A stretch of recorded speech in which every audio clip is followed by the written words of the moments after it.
My name is Johan van die Kerk, and we are talking about the ultimate business formula.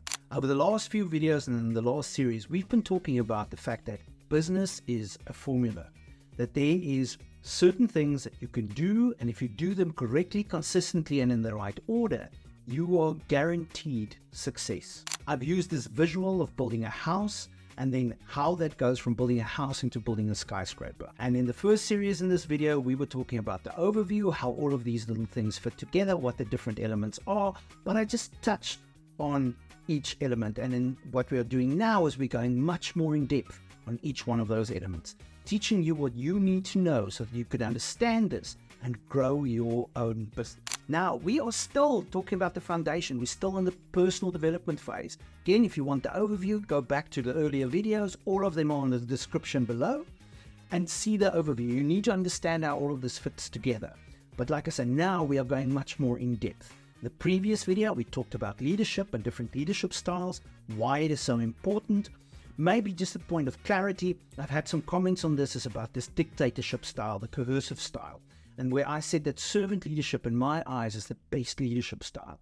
Just remember, that servant leadership means that you lead as you need to lead in the moment. And generally what dictators do is they put their people in front and they order them, but they never ever take the consequences of the dictatorship, of their orders without considering others. And in the moment, sometimes you might have to use that leadership style. It's something that should be used very, very seldom. You should really consider before you get there. But when you have to, and if you do, make sure that you don't lead from behind, but you lead from the front. You are in the trenches, right at the front, and you are leading by example and then giving orders to others. Can never ever be sitting at the back in your comfy chair and making sure that you are protected while the others take the shots. You are the one taking the shots. You are the one physically protecting your people. You are the one leading the charge, making sure that everybody's protected. And then, by all means, if necessary, you can use that leadership style. But generally, we're much more about the democratic, the affiliative. That's the day and age we live in today. You have to build your troops. You have to build the morale. You have to build the culture in your business. You have to make sure that people are not following you because of fear, but they are following you because they want to. Today, we are going to talk a little bit about identity, not too much. I can't delve too deep into it. And we're going to talk quite a bit about reflection. I believe reflection is one of the keys to success, because as an entrepreneur, it's quite lonely out there. Who do you get to talk to? Yes, you might talk to a friend here and a friend there, but it's very, very difficult. It's also once you start really growing.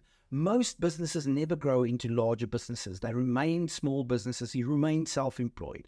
And the whole purpose of this series is to teach you how to grow from startup into a small business and then eventually into a medium-sized business. And I see it every day with my clients that the ones that have grown into this medium-sized business, they simply do not have people to talk to. They are very alone at that level. And so reflection is very specifically about allowing yourself to reflect on what's going on in your life and how to improve day by day, because what got you here to where you are today is not necessarily going to get you where you want to go tomorrow.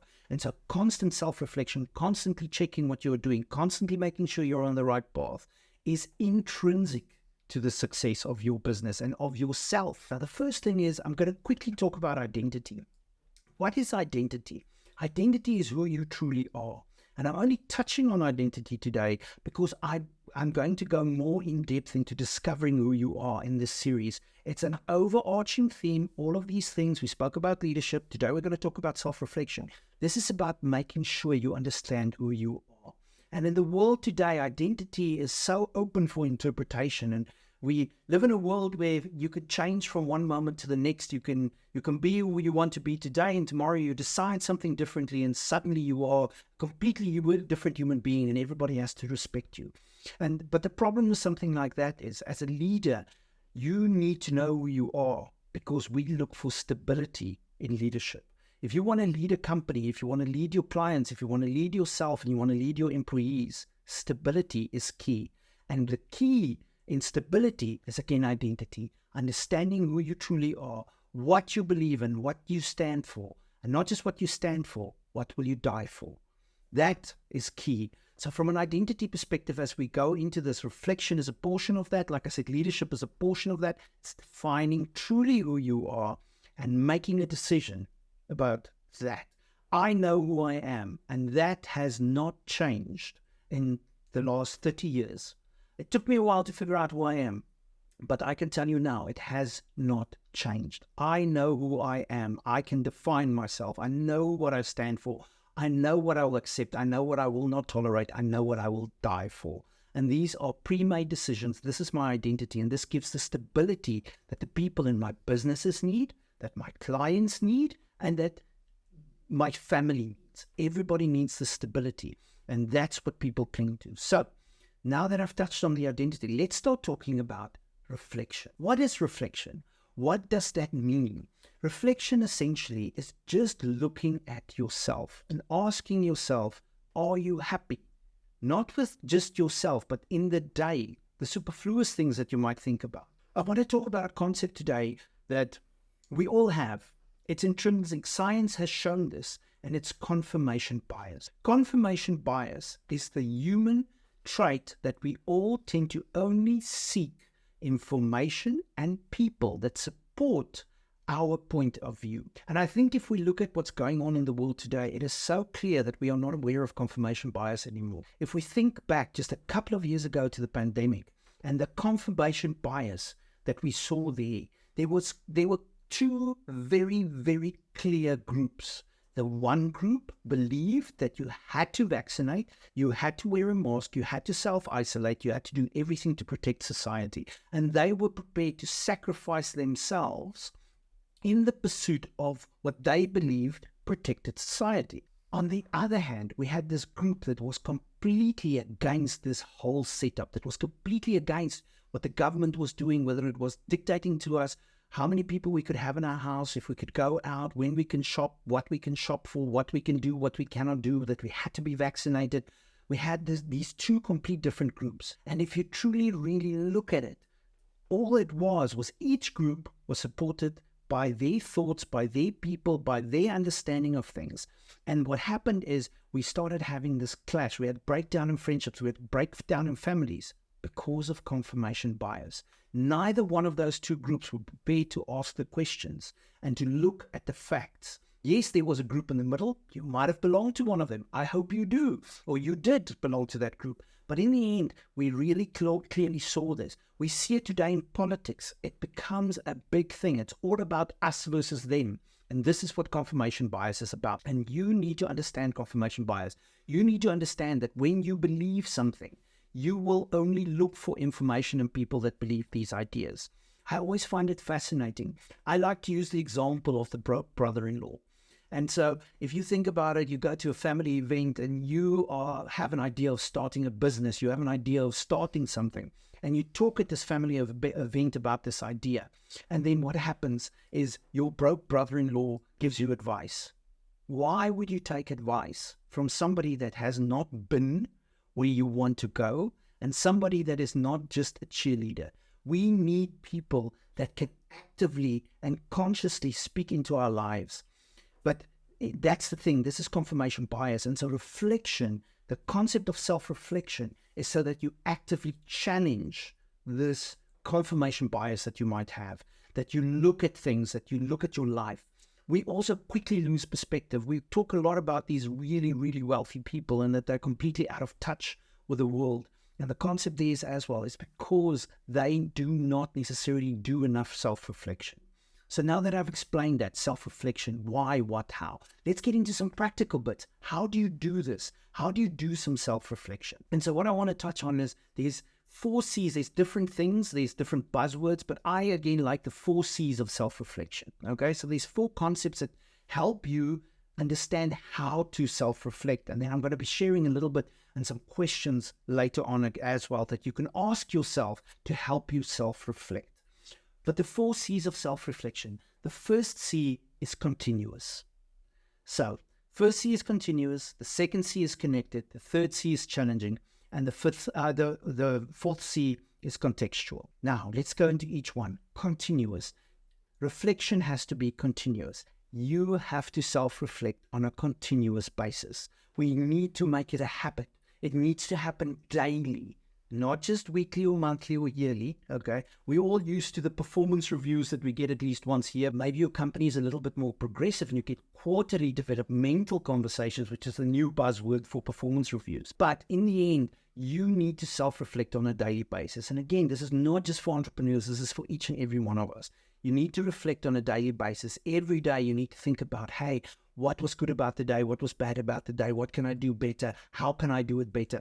Questions I'll give you a little bit later, but continuous daily self-reflection, because science has shown us, this is research, this is not just me, science has shown us that if you reflect daily about your life, what's happening in your business, what you can do better, what tends to happen is we continuously improve.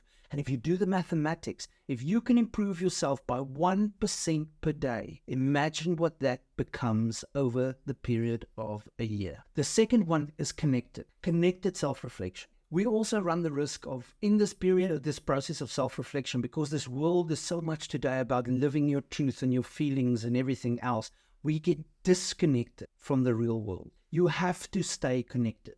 You have to look at what you feel, but more so what you know. It's about connecting your knowledge with what's happening in the world. It's about connecting who you are with what's happening in the world. You have to connect both your personal self with the outside world, with your business with the outside world. It cannot just be a closed loop environment. It cannot just be your little micro environment that you are operating in, because what happens is then we're constantly looking for differentiation.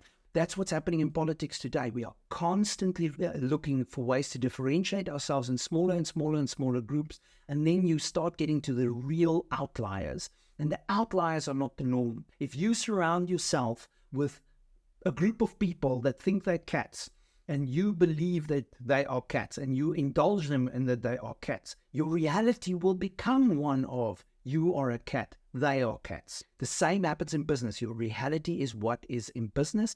You have to connect it to the outside world. The third C is you have to challenge. Challenging. You have to challenge yourself. You have to challenge your thoughts. This confirmation bias that I spoke about, you have to challenge yourself constantly. It cannot be a question of, oh, yeah, that went really well, I'm quite happy with that. You have to ask yourself, how can I do it better? Hey, it went great. Yes. Could I have done something better? Could I have had a better outcome? I had an example quite a few years ago where I was doing a house, and I bought the house, we renovated the house, I sold the house, and I made a massive profit on the house. And I was so chuffed with myself. I was so impressed. And I thought to myself, you are awesome, Johan. And I was patting myself on the shoulder. And then one of my coaches actually spoke to me, and we sat down, and he helped me reflect through this process. And I realized that, you know what, even though the outcome was phenomenal and I should be happy about it, there were still lessons to be learned at how to improve, how to do it better. And so that for me was the start of this challenging myself, even the good stuff, the bad stuff. How could I have changed the outcome? How could I have made the outcome better? Challenge yourself. Don't just fall into the confirmation bias. Same thing when you're developing a new product or a service for a client. Challenge yourself. Don't just believe it. Ask, what if? Am I sure? What is this? What is that? Ask yourself, challenge yourself in that process. And then the last one is make sure that it is contextual. Contextualize everything. Make sure it's relevant and meaningful. It doesn't make sense when you just go all over the place and you start looking at different things and you heard this thing on the radio and that thing on the radio. By all means, if you have free time and you don't know what to do with yourself, reflect on it, think it through. But the whole concept of reflection is thinking. It's actually thinking. Teaching yourself how to think. Contextualize it. Make sure it's relevant. Make sure it's meaningful. It doesn't help when you sit and you say, oh, I'm self-reflecting about what happened with a presidential assassination. It doesn't make sense. Why do you want to self-reflect on that? Of course, you can think about it. Of course, you can think about what impact can that potentially have on my business.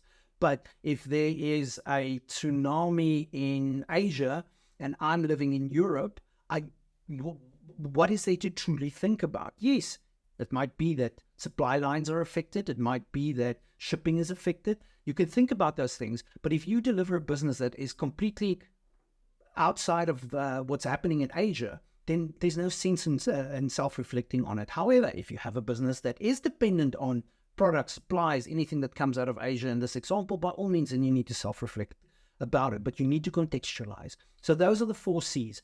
Continuous, connected, challenging, and contextual. Now, promised you, I know this video is getting a little bit long. I promise you this is the last part.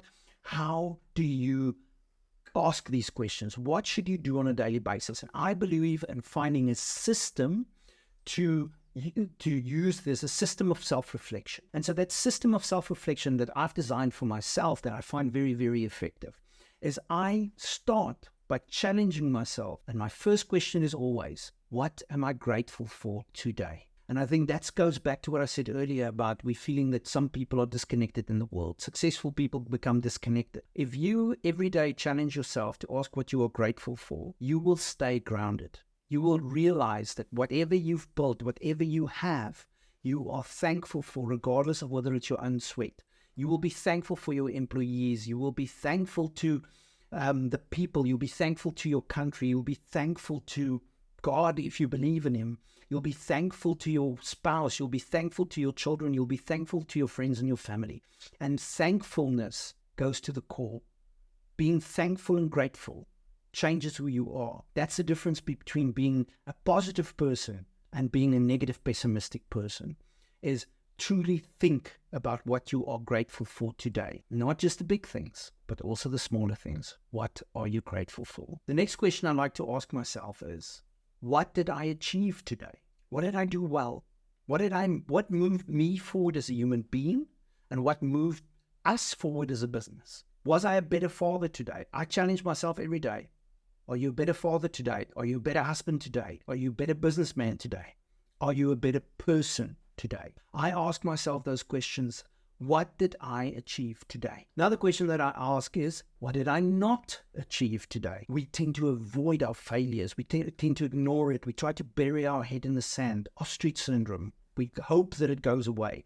Don't challenge yourself. It's not about making you feel bad. It's about just being aware. How effective was I today? Yes, I did this great, but what did I not do that great? What did I not achieve? Where did I fail? When you know that, you can ask yourself, why not? And then ask yourself, what could I have done differently to get a better outcome? What could I have done differently? How could I have managed that situation better? That conflict I had with my client, that business deal that went sour, how could I have made that better?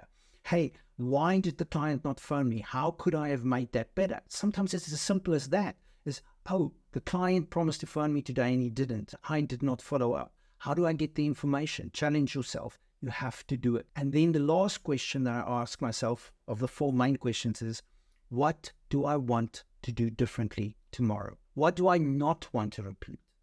And what do I want to repeat? Those questions is just a basic outline of helping you to start self-reflect every day. As a last tip, pick a time.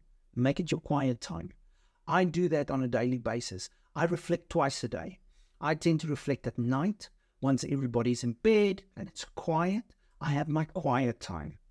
I spend time thinking. I've spent time being grateful. I spend time thinking about the day that's passed and what went well as I described. And then I start, before I go to sleep, my last thought is gratefulness. What am I grateful for? Who are you grateful to? That's for me the end of my day. And the next thing is when I wake up in the morning, it's the first thing again, is I start my day with gratefulness. I start my day by remembering what I did well yesterday and what I didn't and what I want to do for today. I generally spend anything between 10 and 20 minutes on the subject at night, and in the morning again. I promise you that's the best 20 to 40 minutes you're going to spend in a day, and it's going to make you hugely productive when you are aware of what it is that you do well, what you're not doing well, and what you want to grow. Guys, again, this is self-reflection. I wanted to share this with you. I wanted to give you some tips and tricks on how to start doing this process. Schedule it. That's the takeaway for today. Schedule your time for self-reflection, because otherwise life will get in the way. Schedule it. And remember again, this whole formula is available for you for free download. Just click on the link below and download the whole business formula for you. Each one of these elements is clearly marked there, and you can have these tick boxes. Go through the tick boxes, tick what you have in your business and tick what you still need. And if you haven't started your business, you're in the ideation phase, hey, this is perfect, because then you know exactly what formula to follow so that you may also achieve ultimate success.